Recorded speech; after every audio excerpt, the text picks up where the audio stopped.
আসসালামু আলাইকুম my YouTube family. দেশ বা দেশের বাইরে যারা আমার এই চ্যানেলটি দেখছেন তাদের সকলকে আমার সালাম আর দোয়া করি সকলেই ভালো থাকুন আর আপনাদের রমজান মাস যেন ভালো কাটে আর ঈদও যেন ভালো কাটে। ফ্রেন্ডস, আজ থেকে এই চ্যানেলে আপনারা শুধু রান্না না, রান্নার সাথে সাথে আরও অনেক কিছু দেখতে পাবেন। সকাল থেকে রাত পর্যন্ত আমি কি করি, কি কাজ করি, সব কিছু, তার সাথে নতুনত্ব রেসিপিও আপনারা দেখতে পাবেন। তাই বলছি ভিডিওটি প্রথম থেকে দেখবেন, স্কিপ করবেন না। আশা করি আপনাদের ভালোই লাগবে। তো সেহরি খেয়ে ফজরের নামাজ পড়ে একটু ঘুমিয়েছি। তারপর সকাল সকাল উঠে আমি ঘরের কিছু কাজকর্ম করে নিয়েছি, যেমন রুম পরিষ্কার করা, মোছা, ঝাঁট দেয়া, উঠোন ঝাঁট দেয়া। উঠোন ঝাঁট দিতে আমি বাইরে এসে দেখছি শেফা রানীর কীর্তিগুলো। এটা আমাদের বিড়াল, এর নাম রেখেছি শেফা। তো আমি শেফা রানী বলে একে ডাকি। তো দেখুন কেমন দৌড়োদৌড়ি করছে, ও ওর খাবারের খোঁজে দৌড়োদৌড়ি করছে, পাখির আওয়াজ পাচ্ছে, তাই এত দৌড়োদৌড়ি চলছে।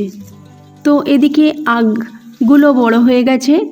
তো আমার ছেলে প্রায় বলে, মা আগ গাছগুলো তো বড় হয়ে গেছে, এবার কেটে ফেলো না। তো হঠাৎ আমার নজরে পড়লো, তাই আমি কেটে নিচ্ছি। 3টে আগ গাছ হয়েছে, তো একে একে 3টে আমি কেটে নিলাম। এবার এগুলোকে পিস পিস করে কেটে নেব।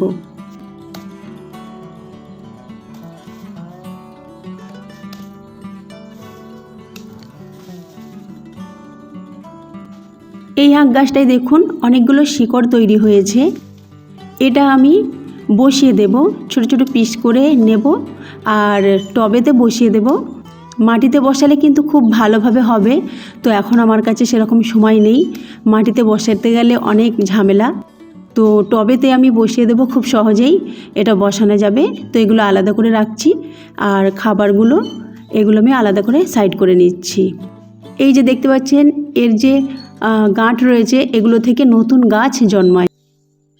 তো আমি এরকম দেখে দেখে সব বসিয়ে দেব যেখানে পারবো। আর দেখুন এই একটা বিড়াল, এ হচ্ছে চিকু। ও ভাবছে আমি কি করছি, ও হাত বাড়িয়ে দেখছে। আর যেই আমি ওকে তাড়া করেছি, ও দৌড়ে পালিয়েছে। এবার যে আখের যে মাথাগুলো হয়, মাথাগুলোকে আমি চেপে চেপে বসিয়ে দিচ্ছি। আর যেগুলো আমি সাইজ করে রেখেছিলাম সেগুলোকেও আমি ঠিক জায়গায় বসিয়ে দিয়েছি। এবার আমি ঘরে ঢুকছি। ঘরে ঢোকার সাথে সাথে আমার ছেলে প্যাকিং করতে শুরু করে দিয়েছে, কারণ গরিব মানুষদের জন্য আমার স্বামী প্রতি বছরেই কিছু বিতরণ করেন, যেমন চিনি, ছোলা, খেজুর, মুড়ি এগুলো দেয়া হয়। তো ওনারা এসে গেছেন বাড়ির সামনে, তো আমার ছেলে দিচ্ছে। ও খুব হেল্প করেছে আমাকে। আমি একাই থাকি, আমার ছেলে, আমি আর আমার স্বামী। আর আমার 2টো মেয়ে মিশনে থাকে, তারা মিশনে পড়াশোনা করে। তোকে বললাম, বাবু তুই একটু হেল্প কর আমাকে, তো হেল্প করে দিচ্ছে। সবাইকে প্রায় দেয়া হয়ে গেছে। এবার আমি সব কাজ সেরে নিয়ে, নামাজ পড়ে নিয়ে প্রায় 1:30টা বাজে রান্নাঘরে ঢুকেছি। একটু তাড়াতাড়ি রান্নাঘরে ঢুকে পড়ি, কারণ টাইম অনেকটাই লেগে যায়। আমি করব কাস্টার্ড শরবত। তো 1 লিটার দুধ ফোটাতে দিয়েছিলাম আর কিছু বাদাম নিলাম, আমন্ড আর পেস্তা, ওগুলোকে একটু ক্রাশ করে নিলাম মিক্সিতে। আর দুধটা গরম হতেই আমি একটু দুধ একটা আলাদা বাটিতে তুলে নিয়েছি। দুধটা আগে থেকে আমি কিন্তু ফুটিয়ে রেখেছিলাম। এবার এই দুধেতে 6 চামচ চিনি দিয়ে দিচ্ছি। চিনিটা দেওয়া হয়ে গেলে ভালো করে মিশিয়ে নেব আর জোর আঁচে দুধটাকে ফুটতে দেব। এই কাস্টার্ড শরবতটা খেতে কিন্তু দারুণ লাগে। রোজার মাসে আপনার সারাদিন ক্লান্তিকে দূর করে দেয়। 1 গ্লাস খেলে সত্যি বলছি কি যে ক্লান্তি ফিরে যায়, আমি আপনাদের বলে বোঝাতে পারবো না। দুধটা প্রায় ফুটে উঠেছে, আমি ড্রাই ফ্রুটগুলো দিয়ে দিলাম। এবার নাড়াচাড়া করে এটাকে ফুটতে দেব। আর যে দুধটা আমি তুলে রেখেছিলাম সেটা আমি ব্যবহার করব। এবার একটা বাটিতে 2 চামচ কাস্টার্ড পাউডার নেব, মানে 2 টেবিল চামচ। 2 টেবিল চামচ কাস্টার্ড পাউডার নিয়ে নিলাম। আর যে দুধটা তুলে রেখেছিলাম দুধটাকে ঠান্ডা করে নিয়েছি, তার কাস্টার্ড পাউডারে ভালো করে মিশিয়ে নিয়েছি। অবশ্যই ঠান্ডা নেবেন, ঠান্ডা মানে ফ্রিজে না, নর্মাল রুম টেম্পারেচারে থাকা। ভালো করে এবার দুধের সাথে মিশিয়ে নিচ্ছি। গ্যাসের ফ্লেমটা কিন্তু জোর রাখবেন এই সময়, আর নাড়বেন কন্টিনিউ, তা না হলে কিন্তু তলায় বসে যাবে কাস্টার্ড পাউডার। জোর আঁচে দুধ খুব ভালোভাবে ফুটছে, আর এইভাবে নাড়াচাড়া করতে করতে এটাকে ফোটাতে হবে। কিছুক্ষণ পর গ্যাসের ফ্লেমটা আমি একদম আস্তে করে দেব, আর তারপর 10 মিনিট এইভাবেই ফোটাবো। তারপর দেখবেন দুধ একেবারে ঘন হয়ে গেছে। গ্যাসের ফ্লেমটা আস্তে করে দিলাম, আর এইভাবে কন্টিনিউ নাড়তে থাকবো যতক্ষণ না এটা ভালোভাবে ঘন হচ্ছে। তবে একদম খুব বেশি ঘন করবেন না, কারণ এটা শরবত, খুব বেশি ঘন হলে খেতে ভালো লাগবে না। প্রায় 10 মিনিটের মতোই এটা রান্না করবেন। আমি ওটাকে ঠান্ডা হতে দিলাম। যখন নর্মাল রুম টেম্পারেচারে এসে যাবে তখন ফ্রিজে রেখে পরিবেশন করব। এদিকে 150 গ্রামের মতো সেমই নিলাম।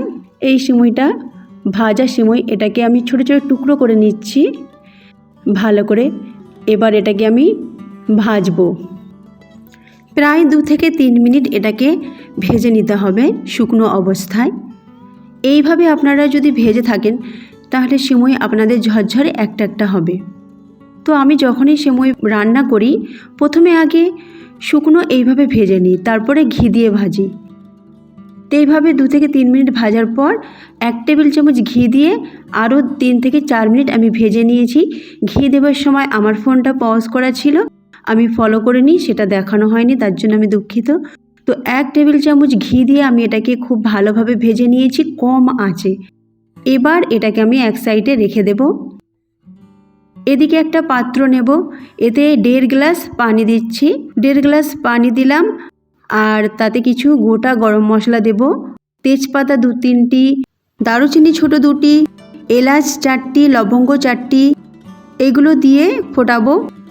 চিনিও দিয়ে দিলাম 100 গ্রাম, আর গ্যাসের ফ্লেমটা জোর করে দিলাম, আর 1 চুটকি লবণ দিলাম।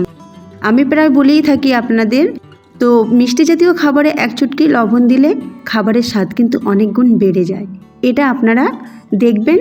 এবার 10 মিনিট খুব ভালোভাবে কম আঁচে এই সিরাপটাকে ফোটাতে হবে। কালারটা দেখুন অনেক চেঞ্জ হয়ে গেছে। এবার আমি যে সেমইটাকে ভেজে রেখেছিলাম তার উপরে কুচি করে রাখা খেজুর আর ড্রাই ফ্রুট দিয়ে দিলাম, আর ওপরে আমি সিরাপটা দিয়ে দিলাম। এটা কম আঁচে বসিয়ে রেখেছি, একটু নাড়াচাড়া করে নিচ্ছি প্রায় 1 মিনিটের মতো। তারপর গ্যাসের ফ্লেমটা জোর করে আরও 1 মিনিট আমি রান্না করব। 1 মিনিটের বেশি করবেন না, 1 মিনিট জোর আঁচে রান্না করে ঢাকনা চাপা দিয়ে কিছুক্ষণ রেখে দেব।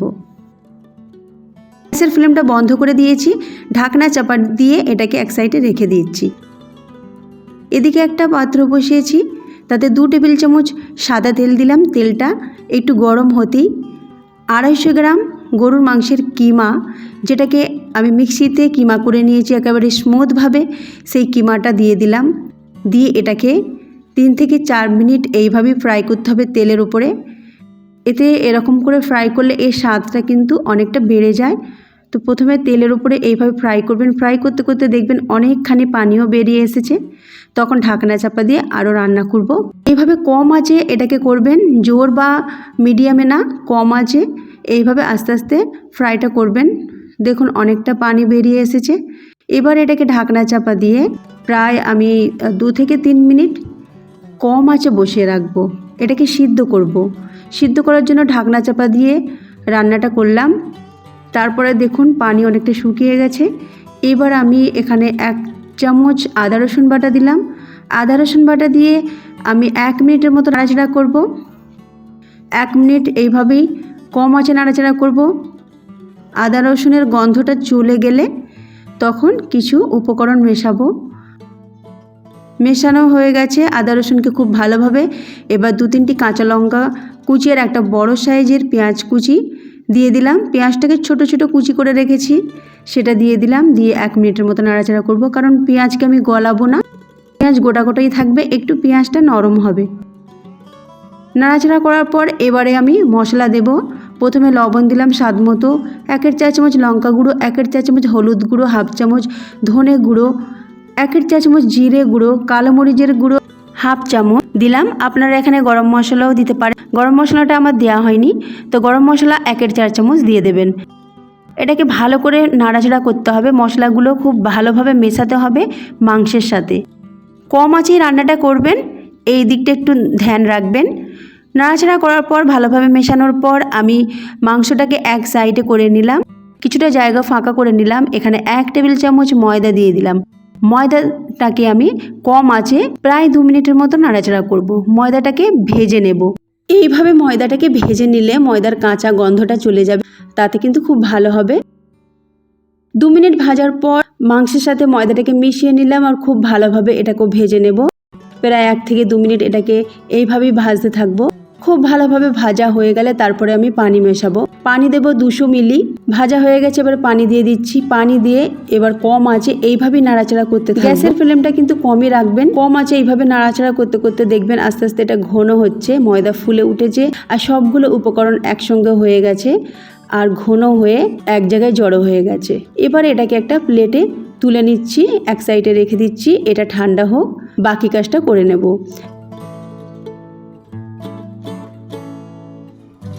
সেমইটা যেটা আমি ঢাকনা চাপা দিয়ে রেখে দিয়েছিলাম, সেটা ঢাকনাটা খুলে আমি আপনাদেরকে দেখাচ্ছি। দেখুন কতটা ঝরঝরে আর একটা একটা হয়েছে। আমি যেভাবে বানিয়েছি সেইভাবে আপনারাও বানাবেন, দেখবেন আপনাদেরও সেমই একেবারে ঝরঝরে একটা একটা হবে।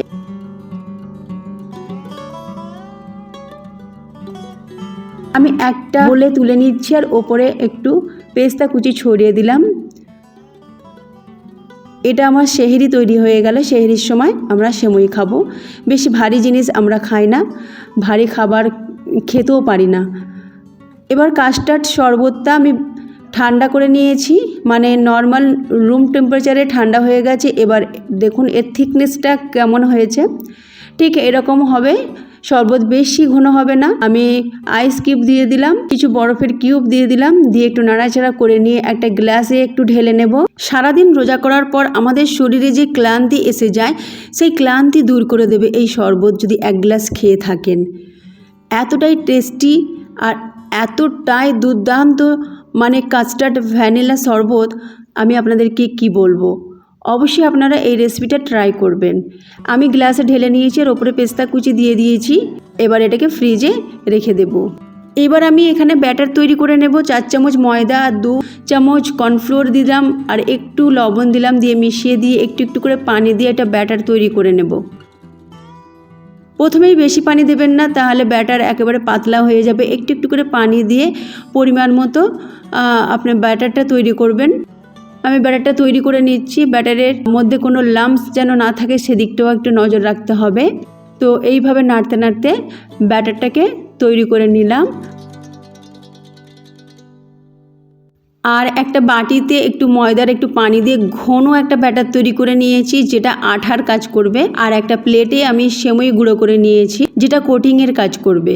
এবার এক সাইডে সব সরিয়ে দিলাম। এদিকে ব্রেড নিয়েছি 6 পিস। একটা ব্রেড আমি নিলাম, এটাকে বেলে নেব। ব্রেডগুলোকে আমি চারিধারগুলোকে কেটে রেখেছিলাম আগে থেকে। এবার চেপে চেপে বেলে নেব। খুব চেপে চেপে বেলতে হবে, পাতলা পাতলা করে বেলে নিতে হবে। দেখুন কেমন করে আমি বেলছি। এইবার আমি একটু পুর নিয়ে কোনাকুনি রাখবো আর একটু লম্বা করে নেব। আর তার চারিধারে যে স্ল্যারিটা তৈরি করে রেখেছিলাম ময়দা আর পানি দিয়ে, সেইটা দিয়ে দেব। এটা খুব দারুণ একটা কাজ করবে, খুব ভালোভাবে মানে এটাকে জুড়ে দেবে। এইটা লাগিয়ে দিয়ে তারপরে আমি খুব ভালোভাবে এটাকে মুড়ে নেব। আঙুল দিয়ে প্রেস করে এইভাবে মুড়ে নেবেন। একটা আমার তৈরি হয়ে গেল, আর একটাও তৈরি করে দেখাচ্ছি।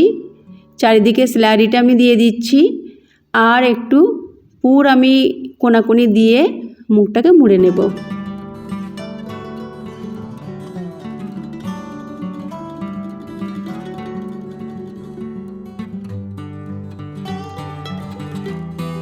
এটাও তৈরি হয়ে গেছে, সবগুলো তৈরি হয়ে গেছে। এবার কোটিংয়ের পালা। সেমই নিয়েছি, ব্যাটার নিয়েছি। ব্যাটারটাকে ভালো করে একটু গুলে নিচ্ছি, যাতে তলায় ময়দা যেন জমে না যায়। এবার ব্যাটারে একটা স্ন্যাক্স দিয়ে দেব আর কাঁটা চামচের মাধ্যমে এদিক ওদিক করে উল্টে পাল্টে ভালো করে মাখিয়ে নেব। অবশ্যই কাঁটা চামচ দিয়ে এইভাবে করবেন, যাতে যে এক্সট্রা ব্যাটার থাকে সেটা ঝরে পড়ে যাবে। এবার সেমইয়ের ওপরে দিয়ে দিলাম, দিয়ে সেমইয়ের কোটিং করে নিলাম। আপনারা চাইলে এখানে ব্রেড কামও দিতে পারেন, ব্রেড কাম দিলেও খুব ভালো হবে। ব্রেড নেবেন, যেটাকে মিক্সিতে পিষে নেবেন আর একটু কড়াতে হালকা ভেজে নেবেন, ব্রেড কাম হয়ে যাবে, সেটা দিয়েও কোটিং করলে খুব ভালো হয়। তেল আমি আগে থেকে গরম করতে দিয়েছিলাম, সাদা তেল, মাঝারি আঁচে। এবার একটা একটা করে স্ন্যাক্সগুলো দিয়ে মাঝারি আঁচে ভেজে তুলে নেব। আমি জোর আঁচ করব না আর কম আঁচও করব না, গ্যাসের ফ্লেমটা মাঝারি রাখবো আর মাঝারি আঁচে একেবারে ব্রাউন কালার করে ভেজে তুলে নেব। খুবই মজমজে খাস্তা এই স্ন্যাক্সটা। এটা টমেটো সস দিয়ে খেতেও কিন্তু খুব ভালো লাগে। আমরা টমেটো সসের সাথে পরিবেশন করে নেব।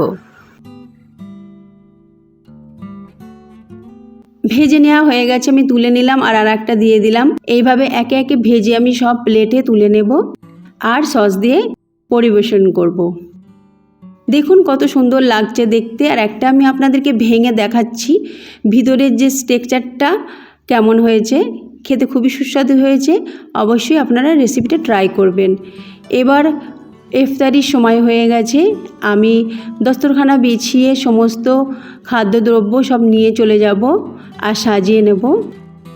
একে একে সব কিছু নিয়ে আমি রেখে দেব আর ইফতারির সময় সবাই মিলে পরিবেশন করে নেব। তো ফ্রেন্ডস, আজকের ব্লগ যদি আপনাদেরকে ভালো লাগে তো প্লিজ লাইক করবেন, শেয়ার করবেন, কমেন্ট করবেন, তার সাথে সাবস্ক্রাইব করে পাশে থাকবেন। আল্লাহ হাফিজ।